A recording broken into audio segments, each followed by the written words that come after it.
Hello friends, welcome to Annapoorani home cooking. இன்றைக்கி நம்ம சேனலில் பிரெட் அல்வா பார்க்க போகிறோம். அதுக்கு முன்னாடி நம்ம சேனலை நீங்கள் சப்ஸ்கிரைப் பண்ணலைன்னா ப்ளீஸ் சப்ஸ்கிரைப் பண்ணிவிடுங்க. மறக்காமல் பெல் ஐக்கானையும் கிளிக் பண்ணிவிடுங்க.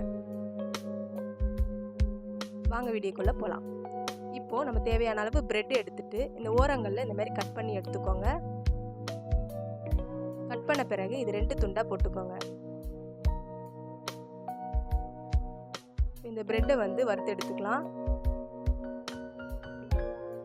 எண்ணெய் சூடான பிறகு ஒன்று ஒன்றா போட்டு பொரிச்சு எடுத்துக்கோங்க. நல்லா கோல்டன் ப்ரௌன் ஆகிற வரைக்கும் பொரிச்சு எடுத்துக்கோங்க.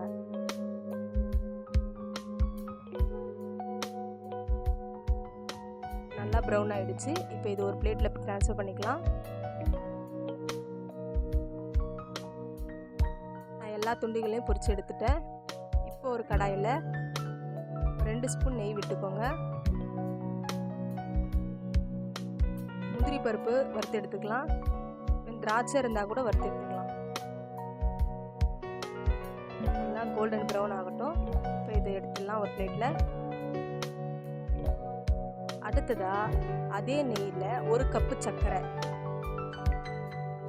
1 கப்பு தண்ணி. பாகு பதம் இதெல்லாம் கிடையாது, கம்பி பதம்லாம் கிடையாது. சர்க்கரை கரைஞ்சால் மட்டும் போதும். சர்க்கரை கரைஞ்சதும் நம்ம பொரிச்சு வச்ச பிரெட் துண்டுகளை இதில் சேர்த்துக்கலாம்.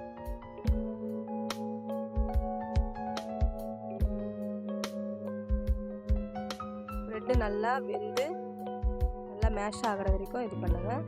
சர்க்கரை பாகுலேயே நல்லா கரைஞ்சி வரணும்.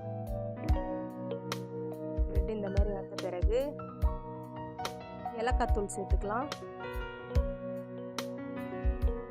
நம்ம வறுத்து வச்ச முந்திரி பருப்பையும் சேர்த்திங்கன்னா சூப்பரான பிரெட் அல்வா தயாராகிடுச்சு. ரொம்ப சிம்பிளாக குயிக்காக செய்யக்கூடிய அல்வா இது. எல்லாருக்கும் பிடிச்ச பிரெட் அல்வா. ட்ரை பண்ணி பாருங்கள், எப்படி இருக்குன்னு கமெண்ட் பண்ணுங்கள். பார்க்கவே அருமையாக இருக்குது. டேஸ்ட்டும் ரொம்ப பிரமாதமாக இருக்குது. நீங்களும் செஞ்சு பார்த்துட்டு எப்படி இருக்குன்னு என்கிட்ட சொல்லுங்கள்.